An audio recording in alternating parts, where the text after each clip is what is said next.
மக்கள் அனைவருக்கும் வணக்கம். எதிர்பார்த்தது போலவே உச்சநீதிமன்றத்தில் இன்னைக்கு தீர்ப்பு விஜய் அவர்களுக்கு சார்பாக சொல்ல முடியாது. எது நியாயமோ அந்தக்கான தீர்ப்பு வந்திருக்கு அப்படிதான் நம்ம சொல்ல முடியும். இந்த தீர்ப்பு என்ன அப்படின்றதுக்கு முன்னாடி இந்த தீர்ப்பை வச்சு சில கேள்விகள் எழுப்பப்படுது. அந்த கேள்விகளை சொல்லிடுறேன். அதற்கடுத்து அந்த தீர்ப்பை பற்றின விவரங்களை நான் அடுத்து சொல்றேன். இது மிக முக்கியமானது. இது ஒரு இடைக்கால தீர்ப்பு. இதுதான் முழுமையான தீர்ப்போ இல்லை இறுதி தீர்ப்போ கிடையாது. இது இடைக்கால தீர்ப்பு. இந்த தீர்ப்பை எதிர்த்து அடுத்த 8 வாரங்களில் தமிழக அரசு மேல்முறையீடு செய்ய முடியும். இது முதலாவது. இதில் இரண்டாவது மிக முக்கியமானது, அங்கே இறந்து போன சிறுவர்களுடைய பெற்றோர்கள், அந்த 2 பேருடைய பெற்றோர் தான் மிக முக்கியமாக அந்த சிபிஐக்கு மாற்ற சொல்லியிருந்தாங்க. அவங்க 2 பேருமே இதில் பிறல் சாட்சி இல்லாட்டி நாங்கள் போடவே இல்லை. அதில் மிக முக்கியமாக செல்வராஜன் ஒருத்தர்லாம் நான் எனக்கு தெரியாமல் கையெழுத்து வாங்கிட்டாங்க, என்னை ஏமாற்றி கையெழுத்து வாங்கிட்டாங்க அப்படின்னு 2 நாளைக்கு உங்களுக்கு பேட்டி கொடுத்துருந்தாரு. அதையும் எடுத்துகிட்டு போய், அதை தான் மிக முக்கியமாக எடுத்துகிட்டு போய் இன்னைக்கு நீதிமன்றத்தின் முன்பு, உச்சநீதிமன்றத்தின் முன்பு, அதாவது சிபிஐக்கு மாற்ற சொன்னாங்களே அந்த இறந்து போன 2 சிறுவர்களுடைய பெற்றோர்கள், அது 2மே போலியானதுங்க. இதை எடுத்து நீதிமன்றம் இதன் அடிப்படையில் தீர்ப்பு சொல்லணும் அப்படின்னு சொல்லி தமிழக அரசின் சார்பாக வழக்கறிஞர்கள் முன்வைக்கிறாங்க. அதுக்கு நீதியரசர் மிக முக்கியமான ஒரு பதில் சொல்றாரு. என்ன அப்படின்னா, ஏன்னா அதை வச்சு தான் திமுக எல்லா போட்டு பரப்புறாங்க. அதாவது அதுக்கு சிபிஐக்கு மாற்ற சொல்லி, இந்த வழக்கையே சிபிஐக்கு மாற்ற சொல்லி கேட்காத போது எப்படி நீதிமன்றம் எடுக்குது, அப்போ இதுக்கு பின்னாடி ஏதோ காரணம் இருக்கு, அது இருக்கு, சதி இருக்குன்னு சொல்றாங்க. அந்த இடத்துல நீதியரசர் மகேஸ்வரி அவர்கள் ஒரு விஷயம் சொல்றாரு. என்ன அப்படின்னா, இது அவங்க 2 பேர் மட்டும் கேட்கல, கூடுதலாக சுமார் 3க்கும் மேற்பட்ட வழக்குகள் இது சார்பாக வந்திருக்குது. எனவே வழக்கு சிபிஐ நோக்கி நகர்த்துறாங்க. ஆனால் அந்த இடத்துல மகேஸ்வரி அவர்கள் கூடுதலாக ஒரு விஷயம் சொல்றாரு. என்ன சொல்றாரு அப்படின்னா, சிபிஐ நோக்கி நகர்த்துறது இல்லையா, அது எதனால தேவை எழுது அப்படின்ற விஷயத்தை அடுத்தடுத்து அடுக்கிறாரு. அது எல்லாத்தையும் நான் அடுத்து வர விஷயங்களை சொல்லிடுறேன். எனவே இந்த விஷயம் சிபிஐக்கு மாறுது இல்லையா, இது பெற்றோர்கள் வைத்த கோரிக்கை மட்டும் கிடையாது. இதை தாண்டி நிறைய பேர் அந்த கோரிக்கை வச்சிருந்தாங்க. ஏன்னா தமிழக அரசுடைய செயல்பாடு அதில் திருப்திகரமாக இல்லைன்னு. இதில் மிக முக்கியமான துணை கேள்வி என்ன அப்படின்னா, விஜய் அவர்கள் தரப்புல இருந்து சிபிஐக்கு இந்த வழக்கை மாற்ற சொல்லி கேட்டுக்கிட்டாங்க, இப்போ மட்டும் உங்களுக்கு சிபிஐ மேல் நம்பிக்கை இருக்கா அப்படி இப்படின்னு பேசுகிறாங்க. விஜய் அவர்கள் தரப்பு சிபிஐக்கு மாற்ற சொல்லி கேட்கவே இல்லை. அவங்க கேட்டது என்ன அப்படின்னா, விசாரணை நடத்தக்கூடாதுன்னு சொல்லவும் இல்லை. அவங்க சொன்னது என்ன அப்படின்னா, விசாரணை நடத்தப்படணும், அதில் எந்த மாற்று கருத்தும் கிடையாது. ஆனால் தமிழக அரசுக்கு கீழே காவல்துறை தலைமையில் நடக்கக்கூடாது, அது ஓய்வு பெற்ற நீதி அரசுக்கு கீழே நடக்கணும். இதுதான் விஜய் அவர்கள் தரப்புல வைக்கப்பட்ட கோரிக்கை. எனவே அவங்க சிபிஐக்கு மாற்ற சொல்லி எந்த வழக்கும் தொடுக்கவே இல்லை. இதில் இன்னொன்று சொல்றீங்க, சிபிஐக்கு மாற்ற சொல்லி ஒருவேளை தமிழக வெற்றி கழகத்தின் சார்பாக அவங்க மனு தாக்கல் பண்ணி தான் வச்சுக்கோங்க, அதுவே தப்பு. ஏன் அப்படின்னா, எந்த ஒரு நீதி விசாரணை போகும்போதும், அதுவும் அங்கே அவ்வளோ பெரிய விபத்து நடந்திருக்கு, அவ்வளோ பெரிய அசம்பாவித சம்பவம் நடந்திருக்கு, அது விசாரிக்க கூடாதுன்னு எனக்கு போக முடியாது. அதே நேரம் மாநில அரசின் மீது நம்பிக்கை கிடையாது, எனக்கு சிபிஐக்கு மாற்றுங்கன்னு ஒரு அரசியல் கட்சியாக போனான்னு வச்சுக்கோங்க, அந்த இடத்துல நிச்சயமாக நீதிமன்றங்கள் கேட்காது. இது அரசியல் காரணத்துக்காக உள்ள வரீங்க அப்படின்ற வாதம் வரும். எனவே இந்த வாதத்தை எடுத்துட்டு தமிழக வெற்றி கழகத்தினால் போகவே முடியாது. அந்த வாதத்தை தமிழக வெற்றி கழகம் வைக்கவும் கிடையாது. எனவே சிபிஐக்கு மாறுறதுக்கு முழுக்க முழுக்க காரணம் இது சார்ந்த பொதுநல வழக்குகளும் அதோட பெற்றோர்கள் தான். இதில் கூடுதலாக ஒன்று சொல்கிறேன். அது என்ன அப்படின்னா, சிபிஐக்கு நாங்கள் மாற்றவே சொல்லலை, தெரியாமல் கையெழுத்து வாங்கிட்டாங்க அப்படின்னு சொல்லி செல்வராஜன் ஒருத்தர், அதாவது அங்கே இறந்து போன ஒரு குழந்தையுடைய பெற்றோர் 2 பேர் பேட்டி கொடுக்குற எடுத்து 2 நாளாக ஒளிபரப்புறாங்களே, இதை வச்சு இந்த வழக்கே இல்லாமல் போயிடும் அப்படின்னு இங்கே திமுக வழக்கறிஞர்கள் நிறையா சொல்கிறாங்க. அவங்க மட்டும் நாங்கள் கொடுக்கலன்னு சொல்லிட்டான்னு வச்சுக்கோங்க, வழக்கே கிடையாது இப்போ அப்படின்றாங்க. கிடையவே கிடையாது, சிபிஐ உள்ளே இருக்குது. அதான் நீதியரசர் அங்கே சொன்னார். ஓ அப்படியா அப்படின்னு கேட்டுட்டு அதையும் சேர்த்து சிபிஐ என்கொயரி பண்ண சொல்கிறேன் அப்படின்ட்டார். இந்த சிபிஐ வந்தோன்னு வச்சு என்ன தெரியுமா, இந்த செல்வராஜுடைய பேட்டி பார்த்தீங்களா, அவர் என்ன சொல்கிறாரு, நானே ஒரு அன்றாட காட்சி, எனக்கு இதெல்லாம் தேவையில்லாது, ரொம்ப மன உளைச்சலாக இருக்குது, எனக்கு எப்படி வாங்கிட்டு போனானே தெரில, கேட்டாங்க கையெழுத்து போட்டுட்டேன் அப்படின்னு எங்கே உட்காந்து பேசியிருக்காரு, ஒரு இனோவா காரில் உட்காந்து பேசியிருக்காரு. இனோவா காரில் யார் கூட்டிகிட்டு போய் கூட்டி வந்தானே ஆரம்பிச்சான்னு வச்சுக்கோங்க சிபிஐ, இந்த எளிய மக்கள்லாம் தாங்க மாட்டாங்க, உண்மையை கொட்டிடுவான்னு வச்சுக்கோங்க. அது எந்த பக்கத்துலேருந்து அழுத்தம் வருது, யார் செல்வராஜ் அழுத்தம் கொடுக்குறா, லோக்கலில் உட்காந்து எவையெல்லாம் அழுத்தம் கொடுத்துக்கிருக்கேன், இது பின்னாடி ஏதாவது அரசியல் கட்சிகள் இருக்கான்னு வச்சுக்கோங்க, அதுவும் சேர்ந்து வந்துடும். எனவே சிபிஐ என்கொயரி முடிய வரைக்கும் நம்ம கொஞ்சம் காத்திருக்கிறது நல்லது. இந்த வழக்கு சிபிஐக்கு மாறுது இல்லையா, இந்த இடத்துல நாம் தமிழர் கட்சியை சீமான் அவர்கள் ஒரு கருத்தோடு தெரிவிக்கிறார். அது என்ன அப்படின்னா, ரொம்ப புத்திசாலித்தனமான கருத்து. என்ன அப்படின்னா, இவர் ஆரம்பத்திலிருந்து இந்த நாம் தமிழர் கட்சி இந்த விஷயத்தில், இது கரூர் விவகாரத்தில் எப்படியான அணுகுமுறை வச்சிருக்காங்க அப்படின்னா, இதில் நீதி கிடைக்கணும், நீதி கிடைக்கணும், நீதி கிடைக்கணும். சரிங்க, எப்படியா நீதிங்க, விஜய் தாங்க குற்றவாளி. இந்த பாருங்க, 2 பக்கத்துமான குற்றங்கள் ஏறக்குறைய எல்லா பக்கம் கேள்வி எழுப்ப முடியும். அரசு தரப்புலையும் கேள்வி எழுப்ப முடியும், விஜய் அவர்கள் தரப்புலையும் கேள்வி எழுப்ப முடியும். அது என்ன, அரசு தரப்பு கூட ஒட்டுமொத்தமாக மறைக்கிறீங்க. நாம் தமிழர் கட்சி ஆரம்பத்திலிருந்து இந்த செயல்பாடை வச்சிருக்கு. அதாவது திமுக மீது வைக்கக்கூடிய அனைத்து குற்றச்சாட்டுக்கு நீங்க எதுக்கு குதிச்சு வந்து உருள்றீங்க, அதுவும் சீமான் அவர்கள் இன்னைக்கெல்லாம் அப்பட்டமா உருண்டார். அது என்ன சொல்றாருன்னா, சிபிஐ மீது எங்களுக்கு நம்பிக்கை கிடையாது, கூட்டாட்சி தத்துவம் வந்துட்டாரா, இது எங்கேயோ கேட்ட குரலாச்சே. ஓ அது நீதிமன்றத்தில் திமுக சொன்னது கூட்டாட்சி தத்துவம் லாஸ்ட் வந்து உருட்டினா வச்சுக்கோங்க, இவர் வந்து உருட்டிக்கிட்டு இருக்காரு. அப்போ என்ன சொல்றாரு, இது மாநில அரசு கீழே இந்த போலீஸ் இருக்குது, அது மத்திய அரசு கீழே இருக்குது. ஒரு மாநிலத்தில் இருக்கக்கூடிய மாநிலத்துக்கு உட்பட்டு செல்லக்கூடிய ஒரு காவல்துறைக்கும் நேஷனல் வைடாக நேஷனல் ஏஜென்சியாக இருக்கக்கூடிய தேசிய அளவில் இருக்கக்கூடிய இந்த சிபிஐ ஒன்றும் கிடையாது. பவர்ஃபுல்லான ஏஜென்சி சிபிஐ. என்ன அதனால் சாதிக்க முடியும், என்ன இது வரைக்கும் சாதிச்சு சொல்லுங்கன்ற நான் சொல்லவா வரிசையாக எந்தெந்த வருஷம் வரிசையாக சொல்கிறேன். எனவே சிபிஐயை பொறுத்த வரைக்கும் விசாரிக்கிற தன்மை இருக்கு இல்லையா, அது ஸ்டேட் போலீஸை விட ரொம்ப பவர்ஃபுல்லானது. அது எதனால் பவர்ஃபுல்லானது சீமானுக்கு தெரியாமல் இருக்கலாம், நான் சொல்கிறேன் கேளுங்க. அடிப்படையில் சொல்கிறேன், அது எங்கே பவர்ஃபுல்லாக திமுக அரசு பயப்படுது அப்படின்னா, இந்த திமுக காவல்துறை உட்காந்து விசாரிச்சு வச்சுக்கோங்க, அது லோக்கலுக்கு மட்டும் விசாரிக்கும். ஆனால் சிபிஐ வந்து வச்சுக்கோங்க, அன்னைக்கு எந்த எஸ்பி ஆஃபீஸர் இருந்தார், அவருக்கு ஆணை கொடுக்குற டிஜிபி என்ன பண்ணார், அவங்களுக்கும் மினிஸ்டருக்கு ஏதாவது தொடர்பில் இருந்தாங்களா, அவங்களுடைய கான்வர்சேஷன் என்ன, இதையெல்லாம் கண்டிப்பாக தமிழக காவல்துறை எடுக்கவே முடியாது. ஏன்னா அதற்கு கீழே வந்து உட்காந்துக்கிட்டு மேலதிகாரியை பற்றின அந்த ஃபோன் கால்லாம் வாங்க முடியுமா, அவர் எங்கெங்கே தொடர்பு இருந்தாலும் வாங்க முடியுமா, இல்லை மினிஸ்டர் பற்றின விஷயங்கள் வாங்க முடியுமா, வாங்க முடியாது. இது எல்லாத்தையும் வாங்கும் சிபிஐ.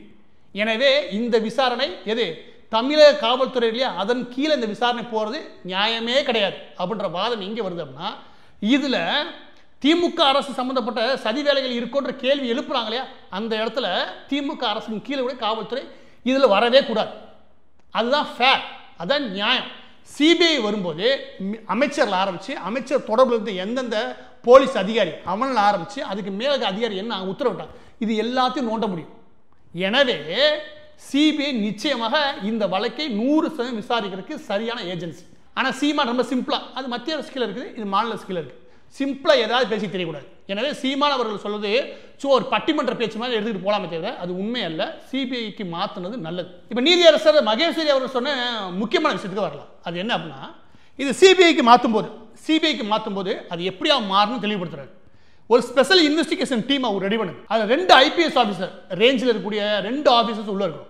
அந்த 2 பேரையும் தேர்வு செய்யறது இல்லையா, இந்த இன்வெஸ்டிகேஷன் டீமே தேர்வு செய்யட்டும். இதோட தலைமையில் உட்கார்ந்து இதை கண்காணிக்கிற பொறுப்பு இல்லையா, அது ஓய்வு பெற்ற நீதியரசர், உச்சநீதிமன்ற நீதியரசர், ஓய்வு பெற்ற உச்சநீதிமன்ற நீதியரசர் அஜய் ரஸ்தோகி அவங்களை நியமனம் பண்ணுறாங்க. அவருக்கு கீழே இதை கண்காணிக்கப்படும். இதுக்கான டீமை நீங்களே ரெடி பண்ணுங்க. ஆனால் இந்த ஆஃபீஸர்ஸ் 2 பேரும் ஒருவேளை தமிழ்நாடு கேடர்ஸ்லேருந்து எடுங்க, ஆனால் பக்கத்து இருக்க ஸ்டேட்லேருந்து எடுக்காது. தமிழ்நாட்டில் படிச்சுட்டு வெளியே இருப்பாங்க இல்லையா, அவங்கள உள்ளே அனுப்புங்க. தமிழ்நாட்டுக்குள்ளே தமிழ்நாட்டு போலீஸ் கீழே வரவங்களை எடுக்காது. இப்படி தெளிவுபடுத்திடுச்சு. ஒவ்வொரு வாரமும் என்ன விசாரணைன்றதை நிச்சயம் நீதிமன்றம் அமைச்சிருக்கு இல்லையா, இந்த குழுவுடைய தலைமை, அதாவது ஓய்வு பெற்ற நீதியரசர், அவருக்கு நீங்கள் சமர்ப்பாங்க. முழு பார்வையை உள்ளே கொண்டு வரும். அப்போ இங்கே சன் டிவியில் சில செய்திகள் போகிறாங்க என்னன்னா, இப்படிலாம் நாங்கள் பண்ணி பார்த்ததே கிடையாது, இது அவ்வளோ முக்கியமான வழக்கா அப்படின்ற மாதிரி கொண்டு போகிறாங்க. இது சர்வதேச அளவில் மிக முக்கியமான வழக்கு. ஏன்னா கூட்ட நெரிசலில் இறந்து போகிறாங்க இல்லையா, இதெல்லாம் ரொம்ப ரேர், ரொம்ப ரொம்ப அரிதான விஷயம். அது மிக மோசமான விஷயம் கூட. ஏன்னா ஒரு நாட்டுக்கு அவமானப்படுத்தக்கூடிய செயல். எனவே இந்த விஷயத்தில் இவ்வளோ பெரிய கண்காணிப்பு அவசியம்னு உச்சநீதிமன்றம் நினைக்கிறது இல்லையா, இது ஒன்றும் அதிசயம் ஒன்றும் கிடையாது. நீங்கள் எடுத்து பார்த்தீங்கன்னா இன்டர்நேஷனல் எல்லா மீடியாவும் இந்த செய்தியை கவர் பண்ணியிருப்பாங்க. ஏன்னா இது அரிதான விஷயம். எனவே இதுக்கு உச்சநீதிமன்ற நீதியரசர் தலைமையில் ஒரு கண்காணிப்பு குழுவை போட்டு சிபிஐயில் விசாரணை தொடங்கணும் அப்படின்னு ஒரு டீம் உருவாக்குறாங்க இல்லையா, இது நியாயமான விஷயம். இப்போ இந்த இடத்துல தான் திமுக ரொம்ப பெரிய பதட்டம் அடைகிறான். அது என்ன அப்படின்னா, சிபிஐக்கு எப்படி மாற்றலாம், சிபிஐக்கு போகிறதுக்கு காரணமே நீ தான் ராஸ்கல். நான் சொல்லுவேன், நான் நிஜமாக சொல்கிறேன், சிபிஐக்கு போக காரணம் யார் அப்படின்னா விஜய் கிடையாது. சிபிஐக்கு போக காரணம் யார், வேறு வழக்குகளா கிடையாது. சிபிஐக்கு போக காரணம் அங்கே பாதிக்கப்பட்ட குழந்தைகளுடைய பெற்றோர்களா கிடையாது. அப்போ யாருங்க காரணம், திமுக தான் காரணம். திமுகவுடைய பதட்டம் இருக்கு இல்லையா, அதுதான் காரணம். எதனாலும் சொல்லுங்க, திமுக எப்படி இதுக்கு நேரடி காரணமாக மாறிச்சுன்றத. அது என்ன அப்படின்னா, அதில் தான் நீதியரசர் அது தொட்டு 2வது விஷயத்தில் வர்றாரு. அதை கேட்டிங்கன்னா இவங்க தான் காரணம் அப்படவா புரிஞ்சுக்கும். அப்போ என்ன சொல்கிறார் நீதியரசர் மகேஸ்வரி அவர்கள் என்ன சொல்கிறார் அப்படின்னா, சென்னை உயர்நீதிமன்றம் தனி நீதிபதி இருக்காங்க இல்லையா, அவர் செந்தில்குமார், அவர் எடுத்தார் இல்லையா, அந்த வழக்கில் வர்றார். இந்த வழக்கை நீங்கள் எப்படி எடுத்தீங்க, ஃபஸ்ட்டு முதலாவது இது சீஃப் ஜஸ்டிஸ் அவங்களுடைய அனுமதியே இல்லாமல் உள்ளே போயிருக்கு. 2வது 3வது இந்த வழக்கை எடுக்கிறதுக்கு எந்த இடத்துல உங்களுக்கு அதிகாரம் வருது, ஏன்னா கரூர் விவகாரம் சார்ந்து மதுரை டிவிஷன் பெஞ்சில் இருக்குது, அது எப்படி உங்களுக்கு வருது. 4வது அதற்கு அடுத்து இப்படியான வழக்குகள், அதாவது கரூர் விவகாரம் சார்ந்து இந்த மாதிரி நடக்குது, இந்த மாதிரி வழக்குகள் எதுவும் தனி நீதிபதி கையில் போகாது. அப்படியே வந்தாலும் அவங்க டிவிஷன் பெஞ்சை நோக்கி தான் நகர்த்துவாங்க. ஏன் நகர்த்தலை, இதற்காக நீங்கள் ஒரு கமிட்டி ஒன்று உருவாக்குனீங்களே, அதாவது அந்த கமிட்டியில் அதுவும் காவல்துறை அவங்க மேலே குற்றச்சாட்டு வைக்கிறாங்க. தமிழக காவல்துறைக்கு தலைமையில் நீங்கள் என்ன நியமனம் பண்ணுறீங்க, இது 6வது. நியமனம் பண்ணுறதுலாம் இருக்கட்டும், வந்த வழக்கு என்ன, வந்தது எஸ்ஓபிக்கு, அதாவது ஒரு புரோட்டோகாலை ரெடி பண்ண சொல்லி, ஒரு ஸ்டாண்டர்ட் புரோட்டோகாலை ரெடி பண்ண சொல்லி வர சொல்லுது. அதாவது ஒரு பொதுநல வழக்கு, ஒரு கூட்டம் கூட எப்படி இருக்கணும், ஒரு ரோட் ஷோ போனால் எப்படி இருக்கணும்னு ஒரு பொதுவான விதிகளை உருவாக்குன்னு வருது. பொதுவான விதிகளை உருவாக்குறதுன்னு ஒரு வழக்கு வரும்போது எங்கேருந்து இந்த நீதிமன்றம் கரூர் விவகாரத்துக்குள்ள இது கிரிமினல் கிரிமினல் ரிட் பெட்டிஷனா நீங்கள் பதிவு செஞ்சீங்க. இது யாரை கேட்குறாங்க? அந்த வழக்கை லிஸ்ட் பண்ணிப்பாங்களே, பட்டியல் பண்ணிருப்பாங்களே, அதாவது ஹைகோர்ட்டுக்கான ரிஜிஸ்டார் அவங்களை கேட்குறாங்க. நீ எப்படி இதை கிரிமினல் ரிட் பெட்டிஷனாக எப்படி மாற்றின? இதில் எங்கே இந்த குற்றவியல் வருது? அவன் கேட்டது கூட்டத்தை ஒழுங்குபடுத்த சொல்லி ஒரு விதிமுறைகளை உருவாக்கணும். விதிமுறைகளை உருவாக்கணும் வந்தோடனே ஒரு குற்றவியல் சம்பந்தப்பட்ட வழக்காக மாற்றி எதுக்கு நீங்கள் ரிஜிஸ்டர் பண்ணீங்க? இது எல்லாத்தையும் தாண்டி கடைசியாக அவர் சொன்னது, விஜய் அவர்கள் டிவிக்கு சார்பாக அங்கே போகுது, குற்றங்கள் முன்வைக்கப்படுது, குற்றங்கள் கேட்கப்படுது, அதை பற்றியான விஷயங்கள் பேசுறீங்க. கேள்வி என்ன அப்படின்னா, நீதிமன்றம் சொல்லக்கூடிய மிக முக்கியமானது, நீதிமன்றத்தினுடைய அடிப்படையிலே ரைட்ஸ் என்ன இருக்கு அப்படின்னா, நீதிமன்றத்தினுடைய நீதி விசாரணை இல்லையா, வாதம் பிரதிவாதம். ஒரு நீதிபதி உட்கார்ந்துருக்காரு, 2 பேர் பேச போறாங்க. ஆனால் 2 பேரும் உட்காந்து 3வது மனுஷன் உட்காந்து பேச போறாங்க அப்படின்னு வச்சுக்கோங்க. அந்த 3வது மனுஷன் இல்லவே இல்லை அங்கே அப்படின்னா அவரை பற்றி பேசவே கூடாது. அவரை பற்றி நான் பதிவு செஞ்சதுக்கப்புறம் அவருக்கான விளக்கம் இல்லை, அவர் வர வச்சு கேட்டு தான் நீதியரசர் அந்த இடத்துல என்ன விஷயம்ன்ற விஷயத்தை அடுத்த கட்டமாக போகவே முடியும். ஆனால் இங்கே அரசு தரப்பு, இந்த கூட்டம் சேரக்கூடாது அவன் தரப்பு, நீதிபதி 3 பேர் உட்காந்துட்டு விஜய் காய்ச்சுன்னு காய்ச்சிருக்கீங்களே, விஜய் தரப்பையும் அங்கே இல்லை. கூப்பிட்டது தப்பு, அந்த வழக்கை லிஸ்ட் பண்ணது தப்பு, அது கிரிமினல் ரைட் பெட்டிஷனாக மாற்றினது தப்பு, சீஃப் ஜஸ்டிஸ்க்கு அது தெரியாமல் இருக்கிறது தப்பு, கரூர் விவகாரத்தை எடுத்தது தப்பு, அது டிவிஷன் பெஞ்சை நோக்கி நகர்த்தாமல் இருந்தது தப்பு, லாஸ்ட்டில் அவருடைய தரப்பை விளக்கமே கேட்கவே இல்லையே, அதுவும் தப்பு. ஒட்டுமொத்த தப்பையும் இப்படி பண்ணும்போது நீதிமன்றத்துக்கு என்ன தோணும்? ஏதோ ஒரு பதட்டமான சூழல், இல்லாட்டி சஸ்பீசியஸா ஏதோ கவனிக்கத்தக்க அசாதாரணமான நகர்வு இருந்திருக்கு. புரியுதா? நீதியரசர் அங்கே தான் கடுப்பாயிட்டார். ஏதோ அசாதாரணமான நகர்வு இங்கே இருந்திருக்கு. திமுக காரை வம்படியாக நாளை நடத்த போய் அவன் பதட்டத்தில் இவ்வளோ பண்ணிட்டு நீதியரசருக்கே டவுட் வந்திருக்கும், இவ்வளோ பண்ணியிருக்காங்களே, அப்புறம் ஏதோ இருக்காது. அவரே சிபிஐக்கு மாற்றிட்டார். சிபிஐக்கு மாற்றுறதுக்கு காரணமே 41 பேர் இறந்துட்டாங்க, இதை வச்சு என்னென்ன பண்ணணுமோ விஜய் அத்தனை பண்ணணும் அப்படின்னு சொல்லி ஒரு பதட்டத்தில் ஆசையில் குதிச்சு அதில் அரசியல் பண்ண நினச்சாங்க பாருங்க. அதில் தான் இப்படி மாட்டினது. சிபிஐக்கு மாற்றிருக்க மாட்டாங்க, எனக்கு தெரிஞ்சு மாற்றிருக்க மாட்டாங்க, வாய்ப்பே கிடையாது. ஏன்னா ஆரம்பகட்ட விசாரணையிலேயே சிபிஐக்கு எந்த வழக்கம் பெருசாக போகாது. அதை விசாரிக்கட்டும், திருப்தி இல்லைன்னா நாங்கள் சிபிஐக்கு மாற்றுறோம், இப்படி தான் உச்சநீதிமன்றம் எப்பவும் சொல்லும். ஆனால் இவங்க காட்டின அதீத ஆர்வம், அதீத குழப்பம், அதீத டிராமா இருக்கு இல்லையா, அதெல்லாம் பார்த்து நீதிமன்றம் கொஞ்சம் உஷாராக கடைசியில் போய் ஃபெடரலிசம், அதாவது நாட்டின் கூட்டாட்சி தத்துவத்துக்கு ஆபத்து உண்டாயம் பாருங்க, நிச்சயம் எதோ இருக்கு, சிபிஐ உள்ள வாங்க, நீங்கள் விசாரணை பண்ணிட்டு. அதையும் உச்சநீதிமன்ற நீதிபதி தலைமையில், ஓய்வு பெற்ற உச்சநீதிமன்ற நீதிபதி தலைமையில் உட்காந்து அதை கண்காணிக்கவும் செய்கின்றது. ஏன் கண்காணிக்கிற லெவலுக்கு நீ பதட்டப்பட்டிருக்க? இதில் கடைசி வாதத்தில் பதட்டப்படுத்தினாங்க. நாங்கள் அவ்வளோ 41 பேர் இறந்துருக்காங்கனால ஒவ்வொரு முறையும் கேள்வி கேட்கும்போது இவங்க பதட்டப்படுறது நம்ம புரிஞ்சுக்க முடியும். 41 பேர் எப்படி ஒரே நாளில், 40-30 பேரை நீங்கள் ஒரே நாளில் போஸ்ட்மார்ட்டம் ரிப்போர்ட் ரெடி பண்ணிக்கிங்க. அங்கே எத்தனை டாக்டர்ஸ் இருந்தாங்க அப்படின்னு கேட்டாங்க. பேட்டாங்க. அதெல்லாம் இருக்கட்டும், ஒரு போஸ்ட்மார்ட்டம் ரூமில் எத்தனை டேபிள் இருந்திருக்கும் அப்படின்னு கேட்டதுக்கு பேட்ராங்க.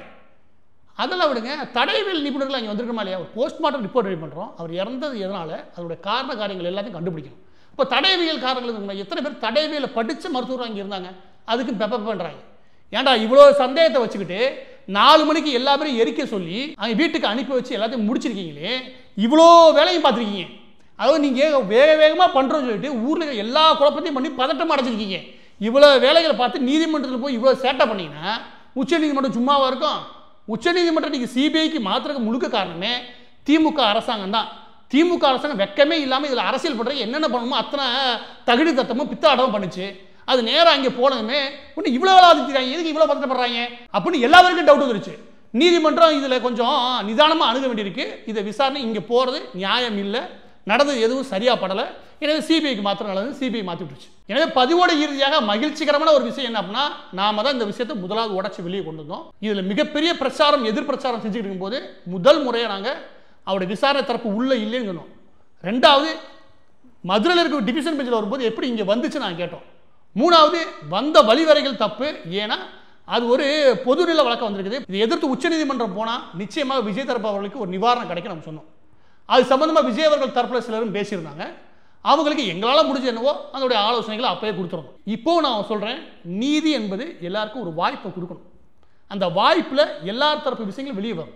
அந்த வாய்ப்பை கொடுத்து தான் உங்களால் ஒரு தெளிவான நீதியை வெளியே கொண்டு வர முடியும். கரூர் விவகாரத்தில் எல்லா தரப்புலையும் அதுக்கான வாய்ப்பு இருக்கணும். விஜய் அவர்களுக்கு அந்த வாய்ப்பு கிடைக்கலன்றது மட்டும்தான் எங்களுடைய உரையம். அது இன்னைக்கு கிடைச்சிருக்கு, அது மகிழ்ச்சி.